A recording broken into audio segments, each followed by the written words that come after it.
This video is sponsored by Halloween, and just as a little freebie promotion for them, just a little free one for you guys, Shudder, which hosts and produces amazing horror movie content. Love you guys so darn much. This river is filthy. Look at this, underwear floating around. Hank, a little help here?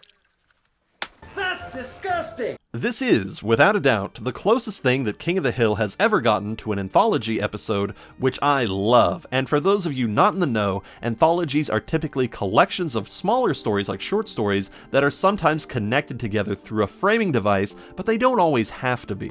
I have a great deal of respect for anthologies, especially anthology horror movies. I mean Creepshow, The ABCs of Death, Body Bags, and the series that I will always shower with endless praise at any chance I get, the VHS movies. Gosh, I would really love to review that series one day.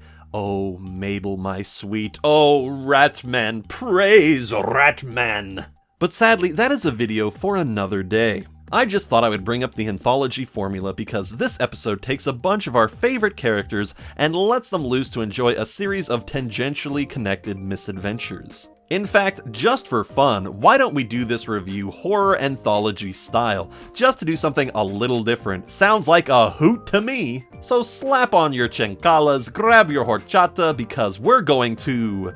where, Peggy? Mexico. Oh. Ah, perfect, Peggy. You tell those gringos how it's meant to be said. Ah, you speak Spanish. In a way. When her uncle invites her on a fabulous vacation to Mexico, Luanne sees this as an opportunity to get her hands on some forbidden fruit. Oh wait, no, that's Peggy's story. What's Luanne here for again? I love Mexico. They fast-track new makeup straight to the consumer. Here, the FDA tests for years. It's like they don't care how we look. Indeed! Without all of those pesky testing laws or certain ethical questions in place, Luanne is able to go to the market and find a Sinister bottle of La Leche de Sol, which translated to our witch language means milk of the sun. They had to kill 10 turtles to fill one little jar. Neat! Huh, I wouldn't have thought the turtles would have produced such a silky smooth product. Give us silky, give us smooth, give us silky, give us smooth. No, I'm not remembering that. I mean, they aren't exactly known for their Kirby-like skin. And unfortunately for Luanne, applying the makeup comes with some severe consequences. When the police arrive at their mitad condo, Luanne tries to destroy the evidence by getting everyone to wear some makeup, but Bobby, the fool, decides to taste it, sealing his fate. The potion transforms Bobby into a turtle-like hybrid, one that eternally drags itself after his cousin, bemoaning his condition, but looking damn good while he does it. The milk of the sun is indeed a bitter brew. After Peggy provides a mitad-assed explanation of the word mitad to Min, the two make it across the border despite the frankly unforgivable and reckless driving that Peggy does to keep the Supernussenpones behind her.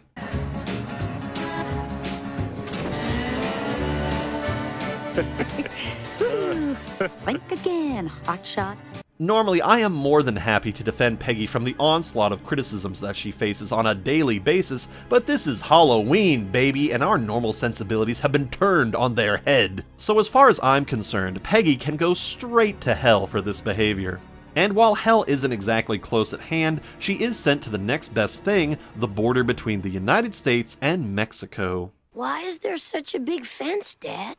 Well, millions of people come to America in search of a better life, and we've decided we don't need that many. Isn't it such smart writing that the show is able to briefly touch on the sensitive subject of border crossing and then, rather than make a declarative statement about the ethics behind it one way or the other, it instead pivots to make this a character-driven joke? Did the Supernussenpones come through the fence? No, Bobby.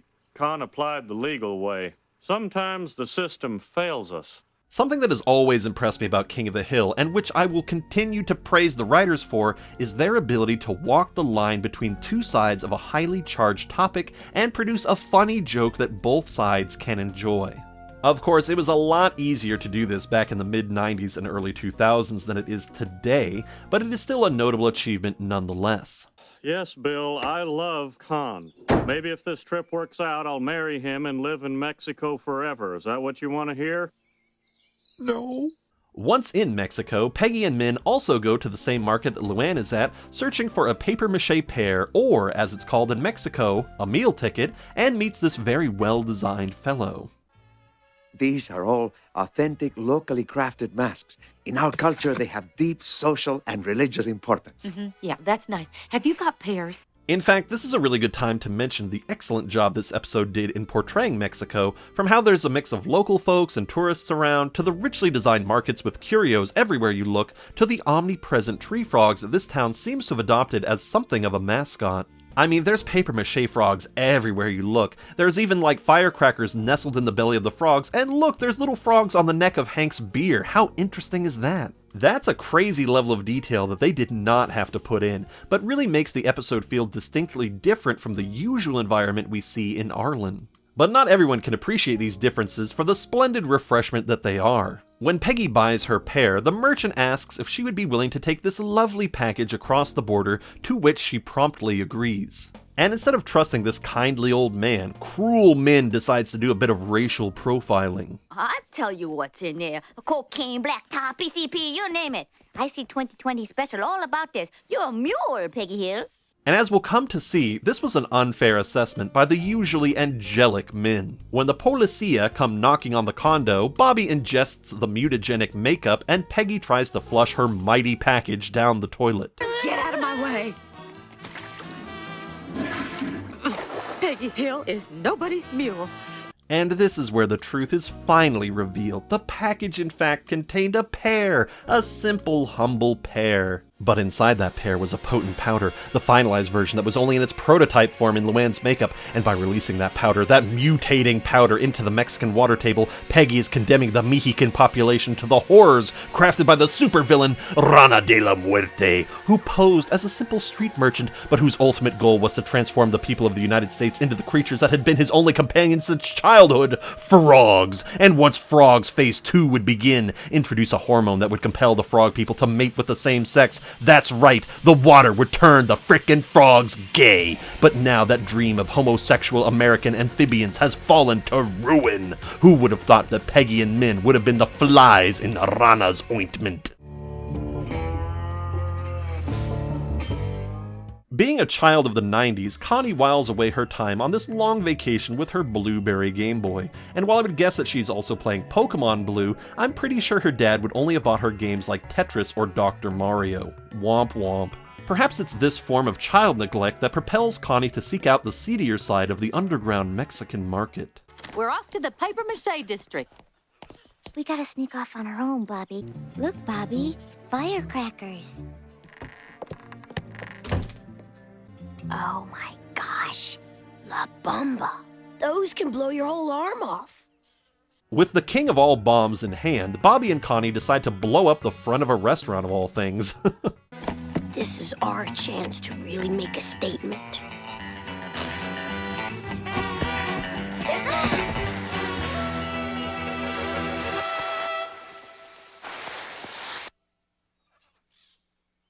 But because explosives aren't what they used to be, doubtless because the funding for purchasing gunpowder has been redirected into the pharmaceutical industry and Operation Frog in Uncle Sam's throat, La Bamba falls short of the standards of excellence originally set down by Richie Valens and Chicano Rock.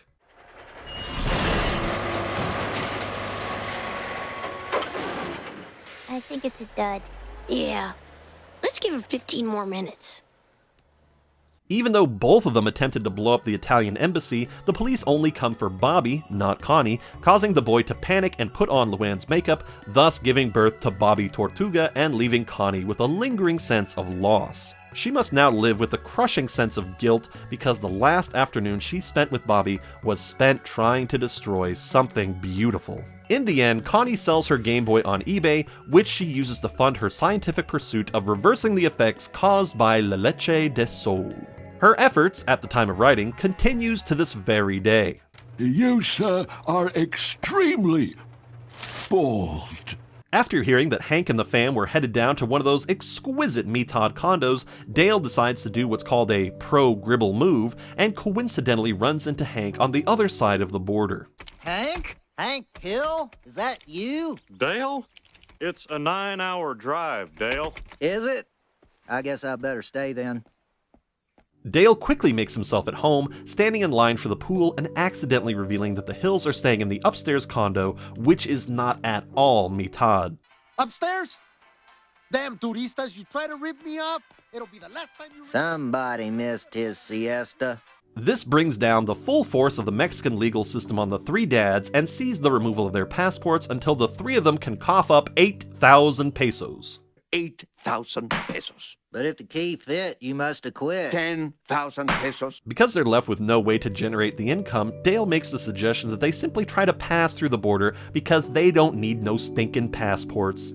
Of course, this is only true because Hank and Dale share some very, specific features. They'll just wave us through pretty as you please. Really? Well, Hank and me, 'cause we're Angloid. You, they'll haul out and give the third degree. This is where we're starting to see a much more world-aware Dale, one who is a little bit more in touch with the grim realities of what their situation actually is. He's not just spouting off some random conspiracies or odd brain droppings. These proclamations have a degree of authority built in, a certain credibility that even worries Hank. We'll get about 15 years. We'll the starvation diet of moldy bread and warm water. Distilled water? No. However, even a Gribble cannot stand against the insane mental and spiritual pressure put down by the 1990s border guards, who are known to break down even the mightiest of Saiyans. Morning. Where are you gentlemen from? Arlen, Texas. It is when we're put into the most dire of situations that our survival mindset comes into play, and Dale, I'm glad to say, is no different. I've been to Arlen. Nice town. Run!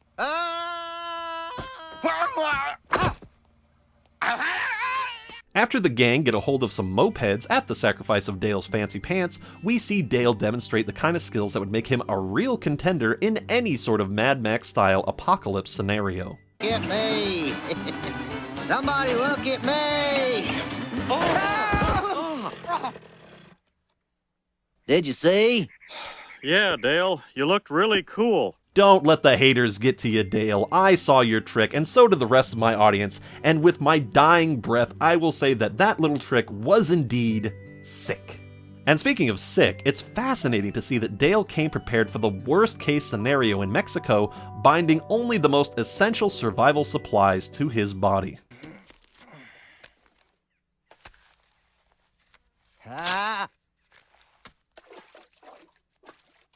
But because Dale is balls deep into the survivalist mindset as well as the Rio Grande River, once he reaches the fence, he decides to run out into the night and leave his struggling friends behind.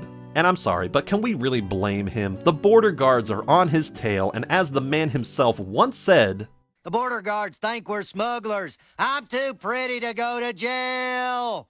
Unfortunately, as Dale dashed off into the night, he came into contact with America's first line of defense against gay amphibians, Dr. Bigfoot, Attorney at Large. And sadly, Dale was never heard from again, but thankfully, Dr. Bigfoot was able to make a Dale clone, which we see at the end of the episode. Although it is equally probable that Dale was in fact never in Mexico to begin with. What in the heck is going on? I was never here. She blinded me with science.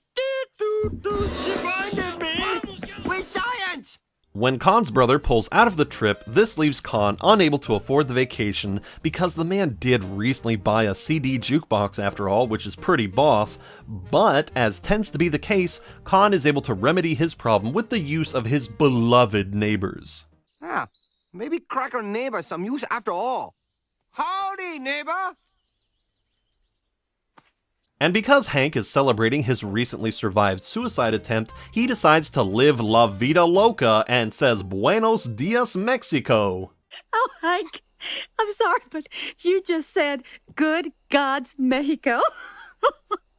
It's heartbreaking. She is so close. She thinks Hank said Buenos Dioses, confusing the A and the O sound. He said Buenos Dias, not Buenos Dioses. Tisk, tisk, poor Peggy. You are living in the terrible middle ground of half knowledge, where you could come right around if someone just nudged you in the correct direction. You just, you silly little thing. Ugh. Wait, no. I already talked about Peggy in her own section, that heinous chupacabra. Let's get back to talking about the best boys, Hank and Kahn. After Kahn pulls a pro-Gribble move and makes a mockery of the breakdown lane, he arrives at the condo first and discovers the true meaning of mitad. Mitad. Mitad means half. Just downstairs, not upstairs. ¿Me comprendes? Where are the bathroom? Oh, there's only one bathroom. But hey, the tub is big enough for 2 people. Not one to be upside, inside out, push and pulled down, Kahn makes clever use of the vacant condo and tricks the Hills into believing that they can stay in the luxury suite. Lock, little sticky. You gotta rake it like there's no tomorrow. This is a car key. Yeah, you win new car. This big game show. Just rake it, stupid. This leads us to one of the most monumental and all-consuming jokes of the entire show. One of those legendary bits that transcends the show and connects with the cultural zeitgeist of handymen everywhere. I am, of course, referring to Hank's magnificent use of God's Sweat WD-40.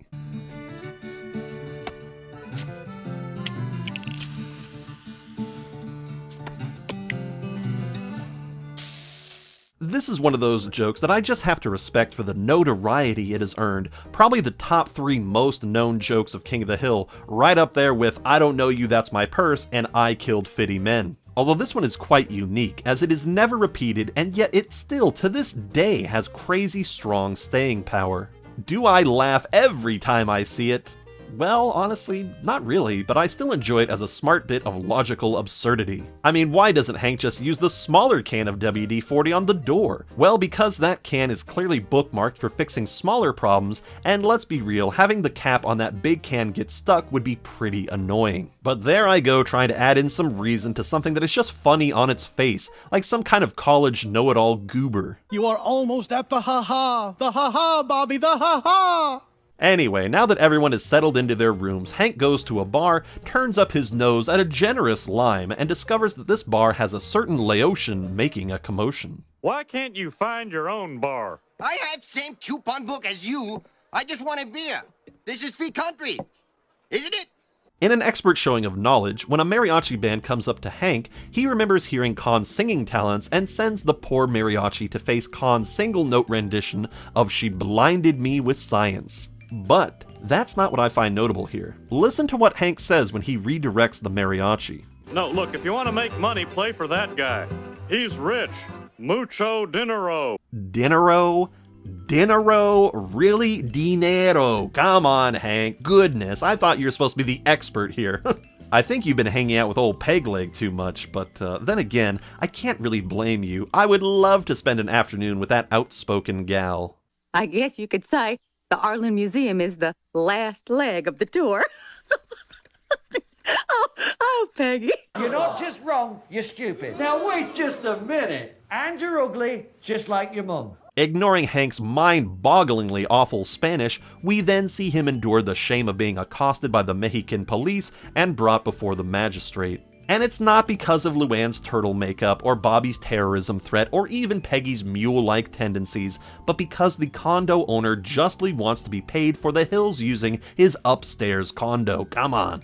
The responsibility for this muck-up is shared between the 3 dads, even though I'm struggling to think why Dale would be charged as well, but let's be real, the only reason he's added in there is because he brings a lot of enjoyment to this episode. Never let a thing as meaningless as logic come between your audience and a Dale Gribble storyline. That's what I always say. But because Dale is here, adding fuel to the fire, they are forced to place Kahn in the trunk and attempt to smuggle him over the border.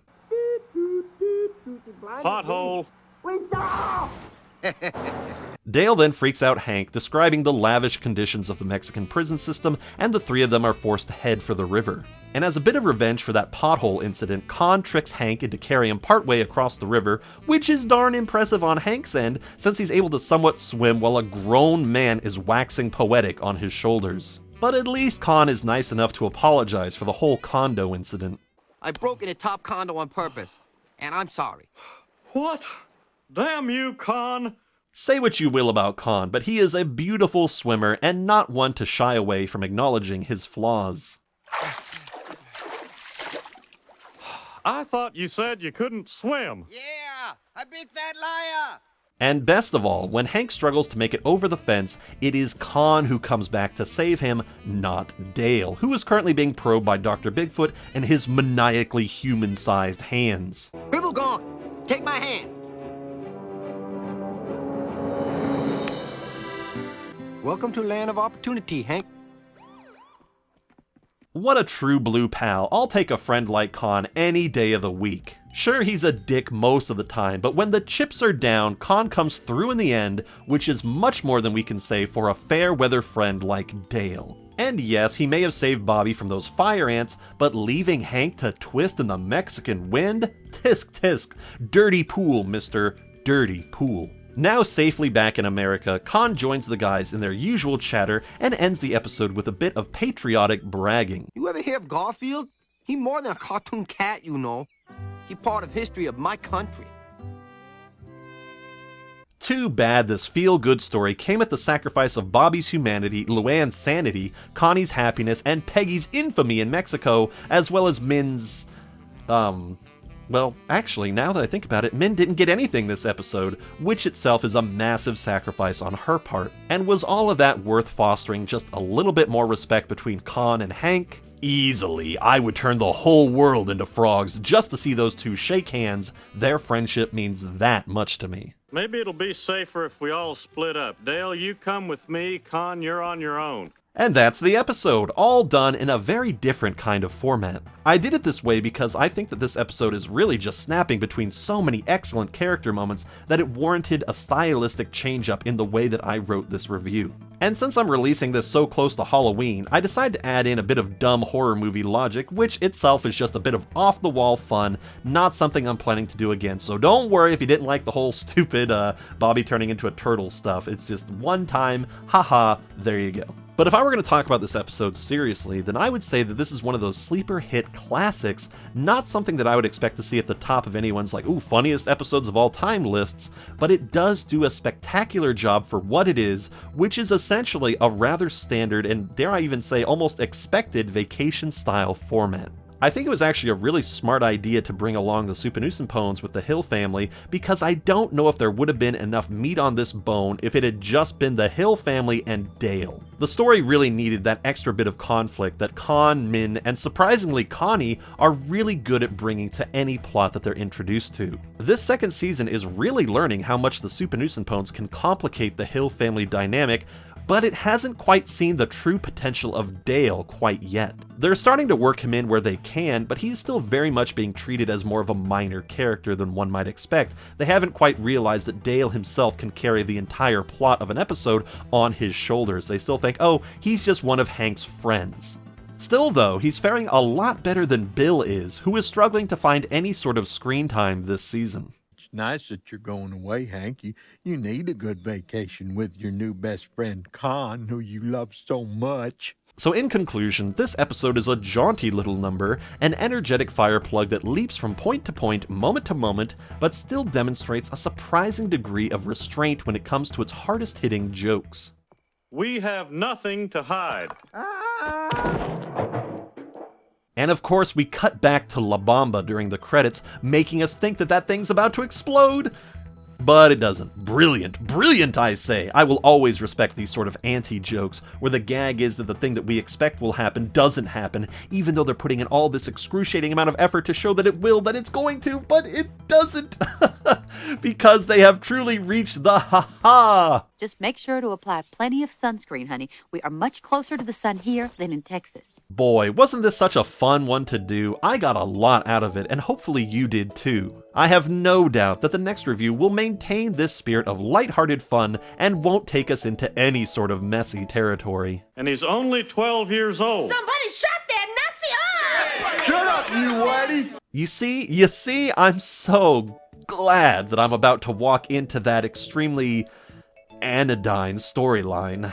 It should be an utter delight. But until then, we can say that this episode, titled 3 Days of the Condo, has indeed been reviewed to death. Thanks for watching, and an even bigger thank you if you decide to watch the next review. Just remember, you might not want to look in the comments section, or, if you do, keep them sorted by top comment and not newest first. Thank you again, and I'll see you in the next review.